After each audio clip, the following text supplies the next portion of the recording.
चीजें हैं, जरा विचार करिएगा। भगवान के मंदिर, शंकर भगवान के मंदिर में लोग जल चढ़ाने के लिए जाते हैं। शिव जी के मंदिर में लोग जल चढ़ाने जाते हैं। आप लोग जाते हैं कि नहीं जाते?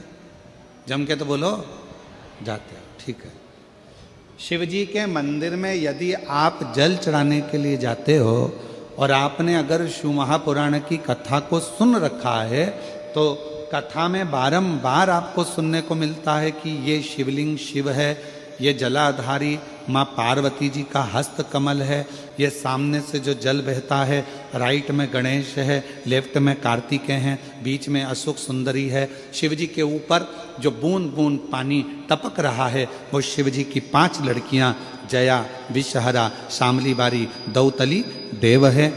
ये सारा पूरा की पूरा स्थान शिव जी के सामने से जहाँ से जल बहकर जमीन पर आकर नीचे जाता है वहाँ पर 33 कोटि देवता विराजमान हैं। शिव जी की पिंडी पे से जल गिरकर जब नीचे की ओर आता है और जो मोटे भाग से जल नीचे आता है वहाँ पर सारी 64 योगिनियाँ हैं, सारी देवियाँ विराजमान हैं।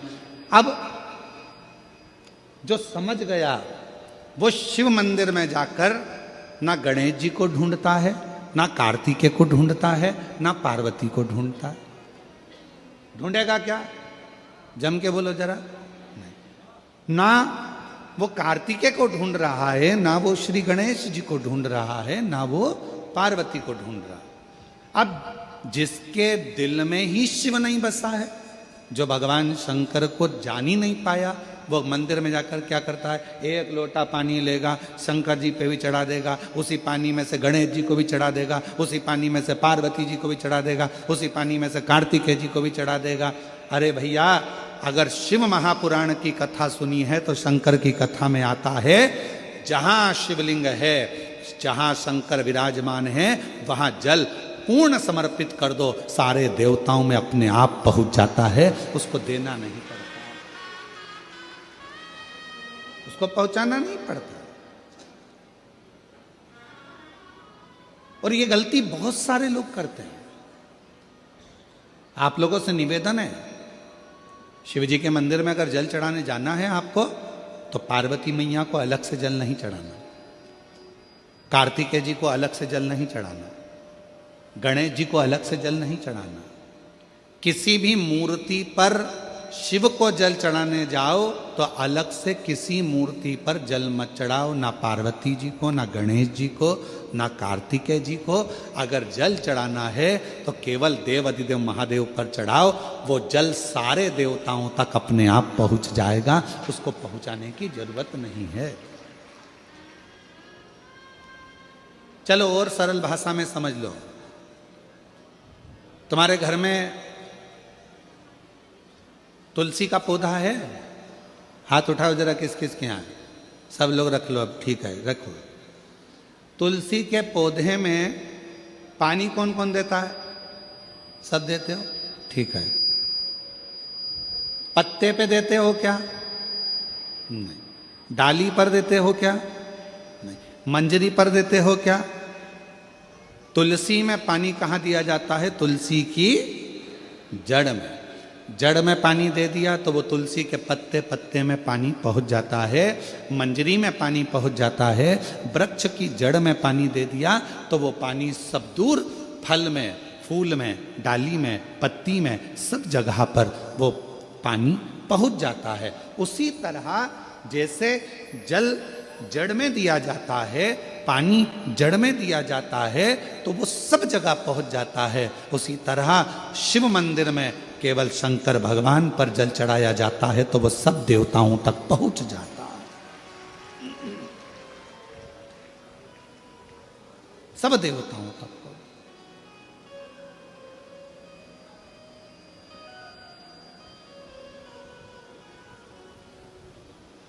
और शंभु शरणे पड़ी, मांगू घड़ी रे घड़ी, दुख काटो दया करी न दर्श दर्शन आपो, शंभु शरण पड़ी मांगो घड़ी रे घड़ी दुख काटो, दया करीने दर्शन आपो, शंभु शरण पड़ी मांगो घड़ी रे घड़ी दुख काटो, दया करीने दर्शन आपो। आपको अलग से जल देने की जरूरत नहीं, पत्ते पर अलग से पानी डालने की जरूरत नहीं है, डाली में अलग से जल देने की जरूरत नहीं है।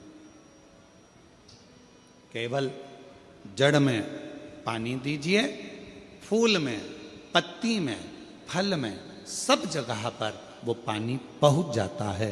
उसी तरह अगर जल देना है तो शंकर जी के मंदिर में कभी भी जाओ, ना पार्वती जी को पानी चढ़ाना, ना गणेश जी को पानी चढ़ाना, ना कार्तिकेय जी को पानी चढ़ाना। अगर लोटा भर के जल चढ़ाना है तो किस पे? महादेव पर चढ़ाना, शिव।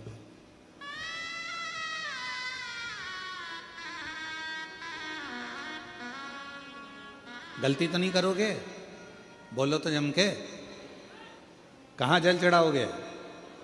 शिव जी पर। अब कई लोग पार्वती जी कपड़े पहनी है, वस्त्र पहनी है, तो भी पानी चढ़ा के चले जाते हैं। गणेश जी वस्त्र पहने हैं तो भी लोग पानी चढ़ा के चले जाते हैं। कार्तिकेय जी वस्त्र पहने हैं तो भी लोग पानी चढ़ा देते हैं। ये ठीक नहीं। शिव महापुराण में सीधी सीधी बात करी है, सारी समस्या का हल एक लोटा जल। अब जल कितना लेकर गई हो मंदिर के लिए? जम के बोलो, एक लोटा। अब सियोर वाला महाराज कह रहा है कि एक लोटा जल सारी समस्या का हल। तुम जल चढ़ाते चढ़ाते इतने दिन हो गए, तुम्हारी समस्या का हल क्यों नहीं हुआ? क्यों? क्योंकि तुम पूरा एक लोटा जल शिव जी को दे ही नहीं पा रही हो। आधा जल इधर चढ़ा दूं, आधा उधर चढ़ा दूं, आधा उधर चढ़ा दूं, आधा इधर चढ़ा दूं, तो तुम्हारा तो कहावत ही आदि हो गई कि आधा लोटा जल। तुम्हारी तो कहावत ही आदि हो गई।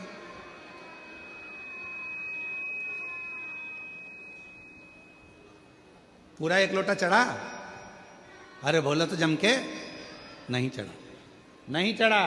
इधर पार्वती जी को चढ़ा दिया, गणेश जी को चढ़ा दिया, कार्तिकेय को चढ़ा दिया, और फिर शिव जी को जल चढ़ा रही है। या शंकर जी को चढ़ाने के बाद थोड़ा सा बचा कर इधर भी चढ़ा दूं, उधर भी चढ़ा दूं, उधर भी चढ़ा दूं, मन में रख लिया बचा कर। पशुपति व्रत की महत्वता में स्वयं शिव महापुराण में पाशुपत्य अस्त्र, पाशुपत व्रत और पाशुपत योग, तीन चीजों में पशुपति व्रत की महत्वता में यहां तक कहा है कि तुम पशुपति व्रत के लिए अगर कोई मीठा बना रही हो, प्रसाद बना रही हो, तो वो प्रसाद जितना बनाया है वो पूरा की पूरा लेकर मंदिर जाना पड़ता है। बोलो सही है कि गलत है? कढ़ैया में, भगोनी में जितना प्रसाद, हलवा बनाया, खीर बनाई, जितनी बनाई है सब लेकर जाओ, छोड़कर नहीं जा सकते। अगर आधा प्रसाद कढ़ैया में छोड़ दिया और आधा लेकर गए हो तो प्रसाद के दो हिस्से हो गए। भगवान पशुपति व्रत को स्वीकार नहीं करेगा, वो स्वीकार नहीं है। बनाओ उतना जितना मंदिर में लेकर जाना है, बनाओ उतना जितना परमात्मा के दरवाजे पर लेकर जाना है। अब हमने क्या करा, बना थोड़ा ज्यादा लिया, आधा रख दिया घर वालों के लिए, बच्चे खा लेंगे इसमें से, पति को दे दूंगी इसमें से, और आधा प्रसाद ले गई मंदिर, मंदिर में ले जाके 3 हिस्से कर दिए। अब विचार करना, मंदिर में ले जाने से पहले प्रसाद के 2 हिस्से हो गए, आधा तो तूने घर में छोड़ दिया, आधा मंदिर में लेकर चली गई, फिर वहां पर जाकर 3 हिस्से हो गए, तो कुल मिला के हो गए 5 हिस्से। तो मतलब ही क्या हुआ फिर उस प्रसाद? और फिर क्या कर रही है, मैंने 4 बार पशुपति व्रत करा गुरुजी, पर ना जाने क्या ऐसा योग बना कि भगवान मेरी सुनता ही नहीं है, भगवान मेरी सुनता ही नहीं है। कैसे नहीं सुने?